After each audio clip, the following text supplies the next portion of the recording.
Hello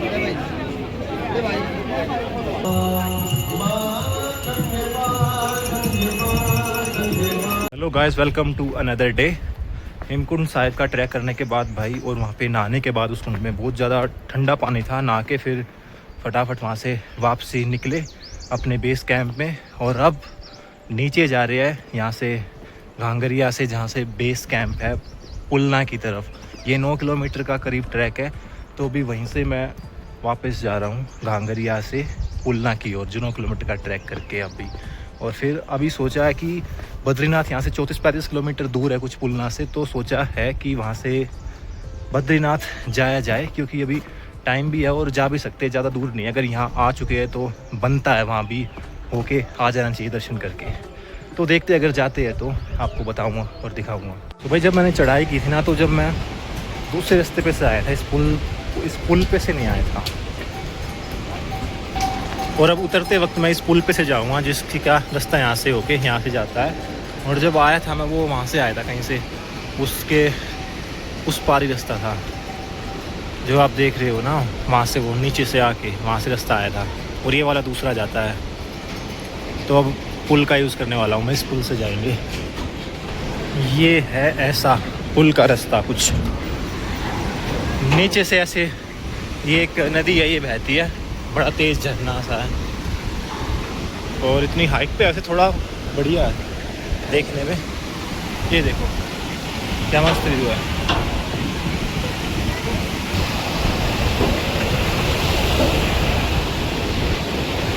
side में पहाड़ एक नंबर के ऊंचे ऊंचे। सो भाई अब अपने होटल पहुंच चुके हैं, वहाँ से घंगारिया से ट्रैक करके वापस, जो 9 या 12 किलोमीटर का कुछ है। अब हमने सोचा है अब हम वहाँ जाएंगे बद्रीनाथ की ओर। तो यहाँ से बस जल्दी से अब होटल से अपना नहा धो के फ्रेश होके अब निकलते हैं बद्रीनाथ की तरफ, क्योंकि यहाँ से बद्रीनाथ हमारे होटल से 23 किलोमीटर समथिंग है, जो कि 1 या 1.5 घंटे की ड्राइव है। तो अब अपना बद्रीनाथ पहुँचते हैं, फिर आगे मिलते हैं। जैसे ही मैं होटल से बाहर निकला, मुझे लोकल बस मिल गई थी जो सीधा बद्रीनाथ जाती है, जिसकी टिकट बस 50 रुपये थी और सीट भी काफ़ी कंफर्टेबल थी, जिसने हमें अराउंड 1.5 घंटे में बद्रीनाथ पहुँचा दिया था।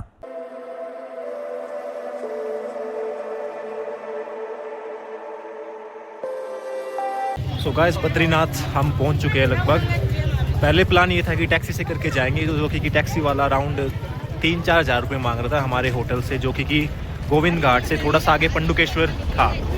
अब पंडुकेश्वर से फिर यहाँ के लोकल ने ही सजेस्ट किया, हमने पूछा उनसे कि भाई कैसे जा सकते हैं, तो बताया कि 50 रुपये में बस मिलती डायरेक्ट वहाँ से, और सीधा वहाँ उतारेगी बद्रीनाथ। अब वहाँ से ही आ गए हम। यहाँ से 500 मीटर का ही अराउंड डिस्टेंस है वॉकिंग। अब वहाँ से चल के अपना जाते और दिखाते हैं। जहां आपको बस छोड़ेगी उसके बाद जस्ट आपको 500 मीटर का डिस्टेंस पूरा करना है, जो कि ऐसे ही प्लेन रास्ता दिखाई देगा, और साइड में मार्केट्स भी दिखाई देंगी आपको, जहां से आप कुछ खरीद भी सकते हैं चाहो तो, और कुछ आपको खाने पीने की दुकानें भी नज़र दिखाई देगी।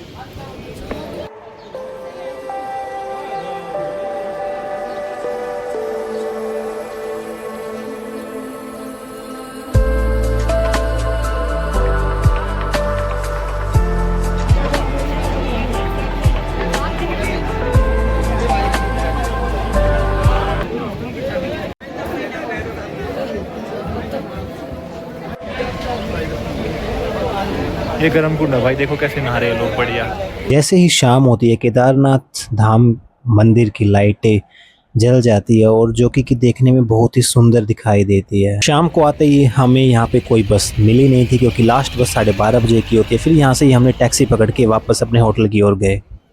बद्रीनाथ से लौटते वक्त रास्ते में त्रिवेणी घाट पहुँच गए, और वहाँ पे जाके गंगा आरती के भी दर्शन किए, और आप भी साथ में देखिए जब तक।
गाइस बद्रीनाथ से दर्शन करके अब रास्ते में आते वक्त ऋषिकेश रुक गए थे और त्रिवेणी घाट पे भी आरती जो होती है वो हमने अटेंड करी और अब यहीं पे ये सीरीज़ ख़त्म होती है। अब आपसे मिलते हैं कहीं और दूसरी जगह पे किसी नए ब्लॉग में। Till then bye.